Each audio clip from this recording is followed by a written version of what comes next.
Yo quisiera iniciar diciendo que hace año y medio estábamos allá en ese atril pidiéndole al gobierno de Iván Duque proteger la vida de líderes y lideresas. Sabíamos que llegaba un gobernante que no quería la paz, que había hecho campaña por el no al plebiscito, que se había atravesado de todas las formas cuando era senador de la República al proceso de desarrollar el sistema de verdad, justicia, reparación y condiciones de no repetición, que es el corazón del acuerdo de paz, los derechos de las víctimas, a conocer las condiciones en las cuales fueron desaparecidos, masacrados, mutilados, secuestrados miles, millones de colombianos y colombianas. Estuvimos allí y le dijimos, presidente Iván Duque, en ese momento a la ministra Nancy Patricia, al ministro Botero y a todos estos consejeros que vienen por acá, les decíamos, se protege la vida protegiendo la paz.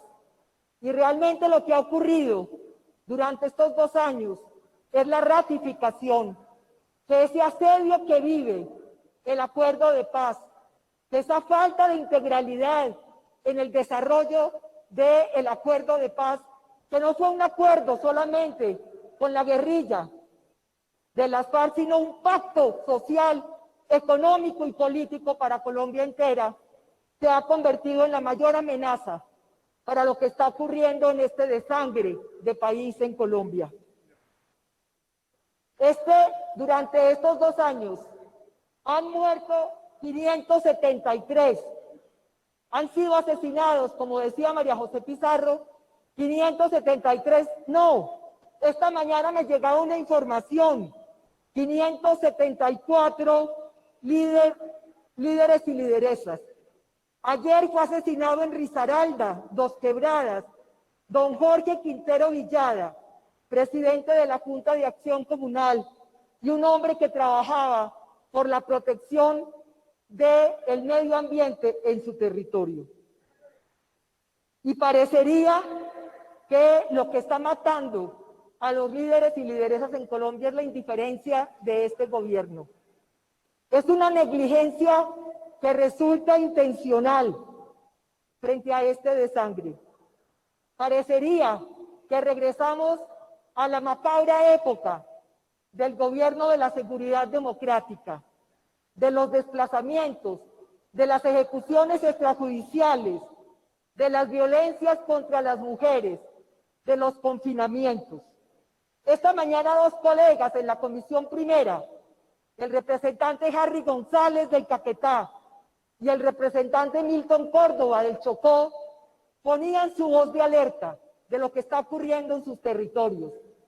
En una mesa que tuvimos con organizaciones internacionales y con comunidades del Chocó, se denuncian 98 asesinatos en el Chocó.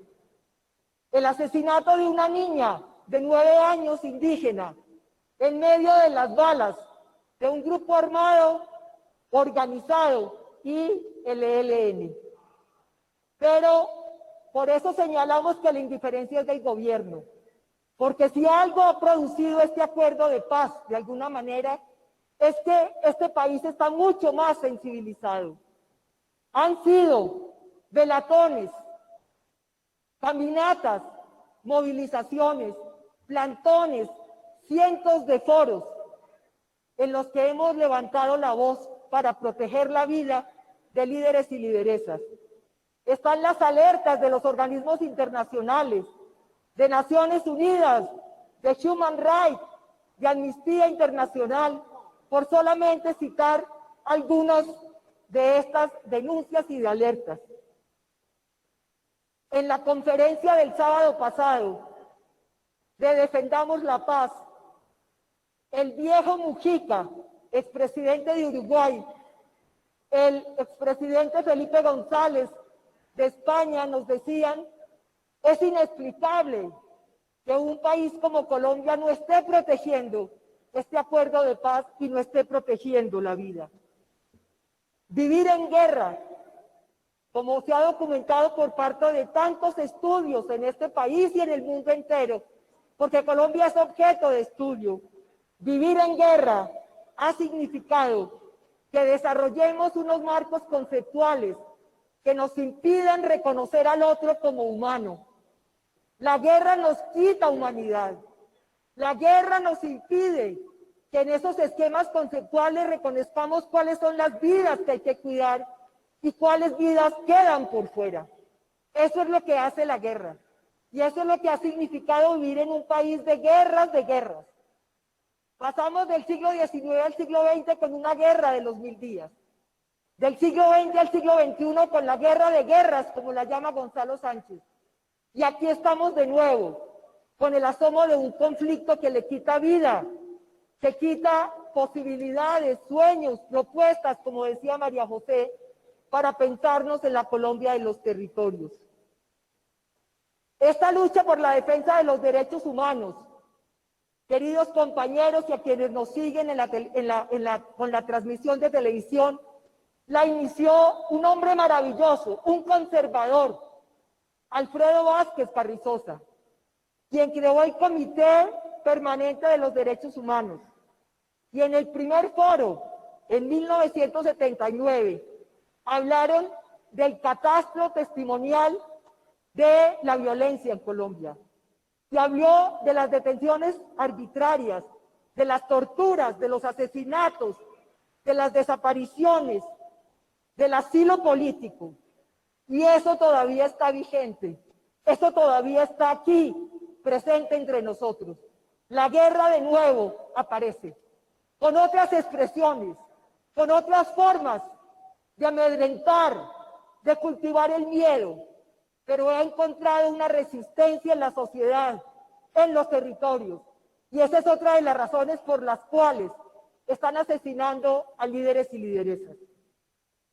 Dice Gonzalo Sánchez en su libro sobre la memoria, este país está en deuda de hacer una verdadera genealogía de la guerra, de las víctimas y sus legados y sus luchas, de los perpetradores que han acabado y cegado esas vidas, esos presentes y futuros, de quienes se han atrevido a denunciar legalmente lo que está ocurriendo en los territorios, de los políticos que han apoyado la paz, pero también los que se han nutrido de esta guerra macabra y también de los contextos en los cuales se produce esta guerra. En un texto de 1986 del padre Giraldo, él habla de una democracia genocida para señalar cómo un país al cual si preguntamos y se diferencia como un país que no ha caído en las dictaduras del Cono Sur, por ejemplo, esta es una democracia genocida. Y hoy nos tiene aquí esta democracia genocida.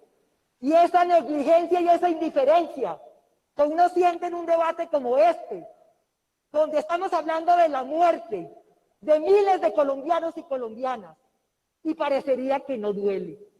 Yo quiero invocar esa condición de sentirnos en el lugar de esas familias que todo lo han perdido, que han perdido sus hijos, sus hermanos, sus primos, sus amantes, sus compañeros de lucha. Eso es lo que nos tiene aquí.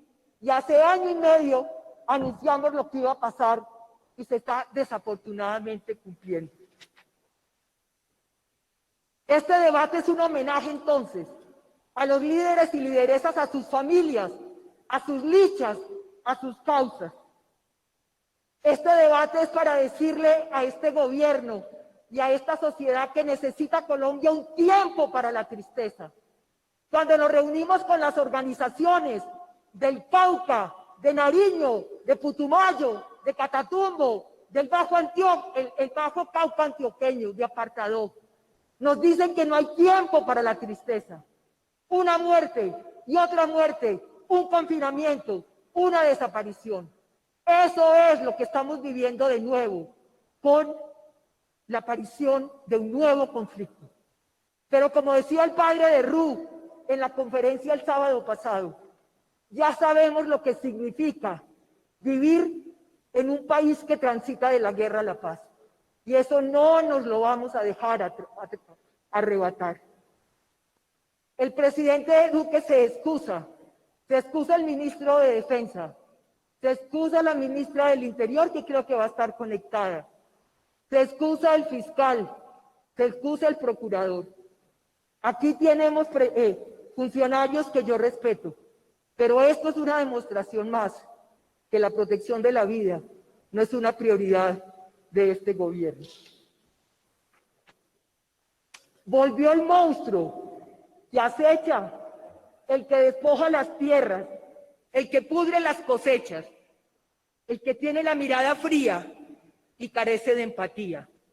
Así comienza la dolorosa y hermosa canción que un grupo de artistas de la cultura negra adelantó y realizó y viralizó para decir quién los mató. La pregunta sobre el asesinato de 5 niños jóvenes en Llano Verde, en los alrededores de Cali. Esa es la pregunta que estamos haciendo aquí. ¿Quién los mata? ¿Dónde están los responsables? ¿Por qué de nuevo la Colombia profunda sigue estando bajo el asedio de la guerra?